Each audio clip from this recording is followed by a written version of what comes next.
Bonjour à tous et à toutes, bienvenue sur Zorican Spoke. Les amis, franchement, cette Coupe du Monde est vraiment excellente en fait.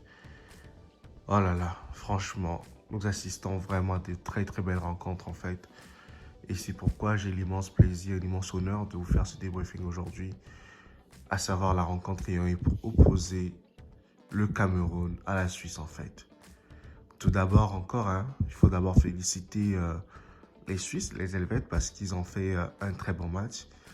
Ils ont su gagner leur match en fait, parce que c'est ça, c'est ce qui est c'est le plus important en fait, c'est de gagner une rencontre en fait. Ce n'est pas de, voilà, avoir 10 occasions, 15 occasions. Non, il faut être capable de mettre les actions au fond du but. Et vraiment bravo à la Suisse d'avoir été réaliste en fait, d'avoir eu un sang-froid grâce à Mbolo. Ah les amis, franchement, si vous êtes Camerounais aujourd'hui, je pense que c'est le pire match du Cameroun depuis un bon bout de temps. Aujourd'hui, le Cameroun n'a pas vraiment existé. J'ai pas vu l'ADN du Cameroun. J'ai pas vu l'âme des joueurs du Cameroun sur le terrain. Certes, la première mi-temps était vraiment de bon augure. La première mi-temps a été dominée par le Cameroun.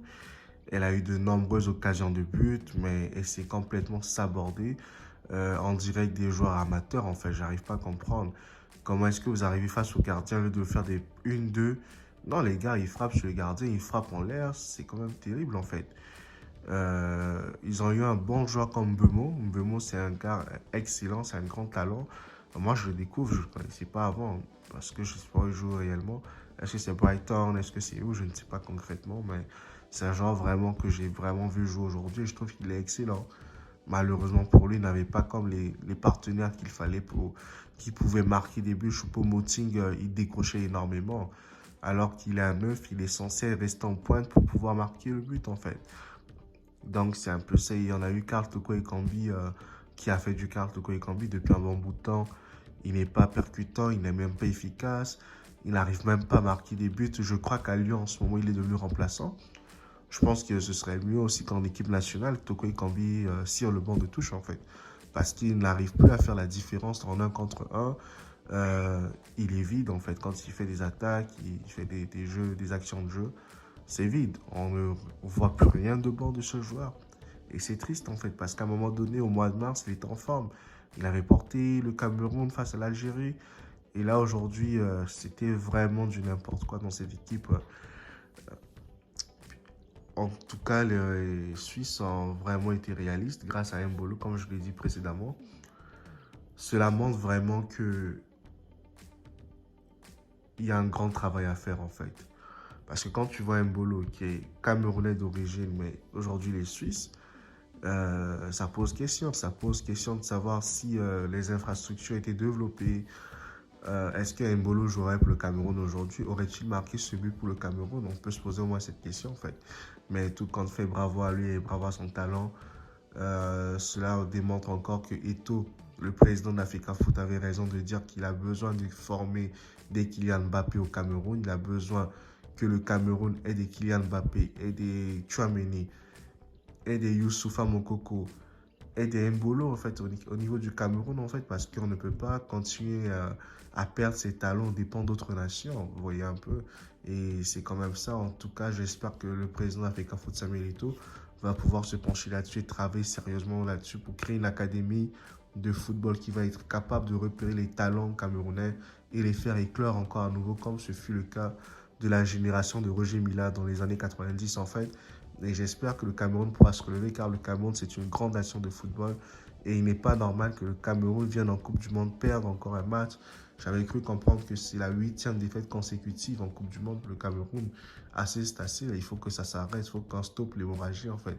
Parce qu'à chaque fois, les supporters camerounais ont l'engouement autour de l'équipe nationale. Mais au final, ce sont des défaites et c'est pas intéressant, en fait, en Coupe du Monde. Ça n'a pas de bon sens, là.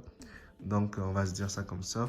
Puis, j'ai pas aimé l'équipe du Cameroun parce que il y avait comme des actions de jeu où elle n'était pas capable de faire des 1-2, des dédoublements, des passes, comme l'ont fait les Suisses pour marquer. Si le Cameroun avait fait des passes en retrait, des dédoublements, les gars, je vous assure que le Cameroun aurait pu marquer 2 ou 3 buts dans cette rencontre, en fait. Mais les joueurs étaient statiques. Les joueurs, il y a même des fois, ils n'arrivent même pas à courir. On se demandait, mais qu'est-ce qui se passait concrètement dans cette rencontre? C'était vraiment bizarre, en fait. C'était vraiment bizarre. Le seul meilleur joueur de cette rencontre, côté camerounais, c'est Zambo Anguissa, en fait. Ça a été le seul. C'est le seul qui a vraiment confirmé ce qu'il fait en ce moment au Napoli. Il a été le seul joueur étincelant pour le Cameroun dans cette rencontre. Mais à part lui, là, les autres, franchement, c'était du gros n'importe quoi. J'espère que Rigobert Song, l'entraîneur, va se racheter à la prochaine rencontre et qu'il va nous mettre une équipe compétitive au deuxième match contre la Serbie, si je ne me trompe pas, pour que le Cameroun puisse arracher une victoire enfin, parce que il y en a marre de voir cette équipe camerounaise venir la Coupe du Monde s'incliner comme ça. Allez, moi je dis courage aux Lions indomptables du Cameroun. On vous soutient et j'espère qu'ils vont donner le meilleur d'eux-mêmes pour la prochaine rencontre face à la Serbie. La Serbie est prenable, donc les gars, mettez la bonne équipe et battez-moi les Serbes. En tout cas, c'est ce que je pense. Hein. Maintenant, si vous ne battez pas la Serbie, bon, là, Rigobert Song et son président de la FECAFOOT seront quoi dire ou bien auront des comptes à se rendre l'un à l'autre en fait. Allez, moi je vous dis à très bientôt. Si vous avez aimé cette vidéo, écoutez, laissez un pouce bleu, abonnez-vous, commentez, partagez autour de vous. Moi je vous dis à très bientôt et merci beaucoup. Ciao.